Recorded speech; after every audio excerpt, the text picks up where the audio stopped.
Gusto mo ba ng hindi crowded? Naghahanap ka ba ng paggagalaan at pagkakagastusan? Gusto mo ba ng city view o high view? Dito lang yan sa may Montalban, Rizal. I-Google Map mo lang tong nasa picture. Galing nga sa Quirino Highway, ililiko kayo pa kanan dito sa may Skyline Hospital. Tapos dire-diretso na yun doon sa Mount Balagbag jump off sa Montalban, Rizal.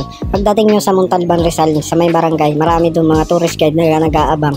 Lalo na pag kayo ay mga nakamotor, hindi kayo papayagan umakyat. Pwede naman iakyat ang motor kaso napakadelikado talaga. Papakita ko sa inyo mamaya yung video kung gaano kadulas at gaano katarik at gaano kabato yung place doon sa taas. At ito na nga, ang babayaran nyo doon sa may barangay is ecological fee na 20 pesos bawat isa. Tapos magbabayad kayo sa may tourist guide na 350 pesos para sa 7 tao na po yun.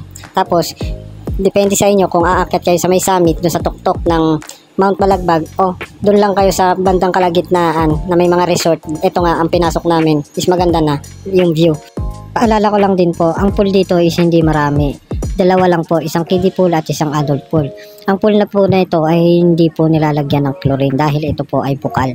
Bihira po ito lagyan ng chlorine pag sobrang dami ng tao, pero bihira po mangyari yun. At hindi po crowded dito sa lugar na to, lalo na pag mag-overnight ka. Pag nag-overnight din po pala kayo, is pwede kayong mag-tent pitching dito dahil may naaarkilang dito mga tent. Pwede rin po kayo magdala ng tent, sarili yung tent. May mga cottage din po dito na pwede nyong arkilahin. Malalaki din po yung cottage nila dito. May aircon, may semi-aircon, at hindi aircon. Gago! Joke lang po, sa sobrang lamig kasi dito, hindi mo lang kailangan mag-aircon pa ng kwarto. Napakalamig dito sa gabi. Baka kulangin pa yung dala mong kumot pag ikaw ay na-stay dito. Malalaman mo yan. Try mo. Kung gusto mo pala maging hassle-free at wala ka nang dalhin na mga bagay-bagay o mga utensils, is meron naman dito mga arkilahan tulad ng kawali, kaldero, may super kalan, meron din dito mga utensils na maaarkila mo. Magdadala ka lang ng valid ID, tapos babayaran mo yung pag-arkila. Hindi mo na rin problema dito yung wifi dahil may piso wifi dito at aabot to sa baba. Kaso, pag humangin-hangin, is nawawala-wala yung signal niya. Pero, nagkakaroon din naman ng signal, hindi nga lang ganun kalakas. At ayun na nga. Ito, dito na tayo dadaan sa ating exciting part, ang pag-drive. Yan lang po, ma'am. Kung may mga dadaling kayo, mas maganda dalhin nyo na lang yung mga pang-rekargado nyo. Wag na ay magdadala ng mga bibigat na bagay kasi meron naman dun sa taas. Kasi napakahirap dalhin. Mga 8 to 10 minutes naman yung lakaran, hindi naman ganun kalayo.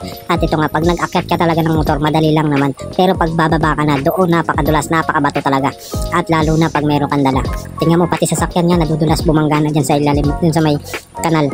At ayan, yung nababalahaw na yung van. Kasi makukulit sila, matitigas ang ulo. Sa baba pa lang sinasabihan na ang mga driver at mga motorista, pero ang titigas pa rin ang ulo. Katulad ko, kamote. Anak ka ng pu. Anak ka ng pu. May bayad nga pala yung entrance sa resort na 150 kada tao pag overnight. Pag umaga naman hindi ko alam. Siguro nasa 100 lang yun. At ayun lang.